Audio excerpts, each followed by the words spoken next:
से बोलो शिव शंकर भगवान की। चंदन बोल बम बोल बम चंदन जय शिव जय शिव। शिवजी के नाम चंदन। अरे कांवरपुर से कांवर लैनी गंगा में से जल हो, बोला बम बोला बता मिल जाई बल हो। अरे कांवरपुर से कांवर लैनी गंगा में से जल हो, बोला बम बोला बता मिल जाई बल हो। अरे राज्य चला दंदन शिवजी के माथे कक चंदन।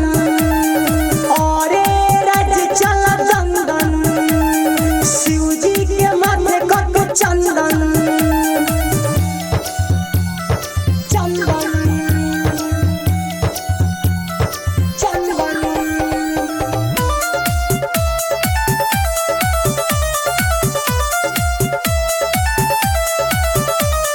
चीलम नगर से चीलम आई, गाजा नगर से गाजा हो।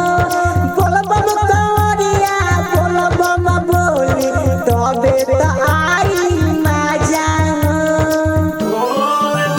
अरे चीलम नगर से चीलम आई, गाजा नगर से गाजा हो।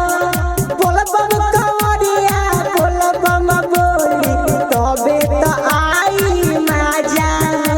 अरे टेकटर बजा के सभे डीजे बजाई, बाबा नगरिया में जुलूस जाई। टेकटर बजा के सभे डीजे बजाई, बाबा नगरिया में जुलूस जाई। अरे राज्य चल दंदन शिवजी के माथे कक चंदन। अरे राज्य चल दंदन शिवजी के माथे कक चंदन। चंदन चंदन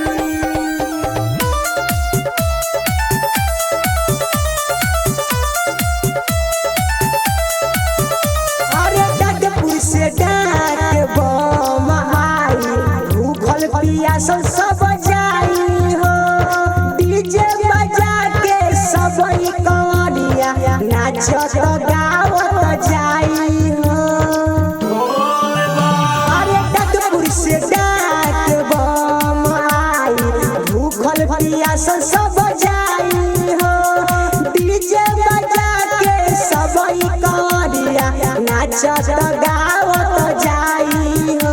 अरे सूरज संदेश जब देव घर जाई, अपना लभरे खातिर चूड़ी ले आई। सूरज संदेश जब देव घर जाई, अपना लभरे खातिर चूड़ी ले आई। अरे राज्य चल दंदन शिवजी के माथे कक चंदन। अरे राज्य चल दंदन शिवजी के माथे कक चंदन। दिया रिकॉर्डिंग स्टूडियो मोहम्मदपुर।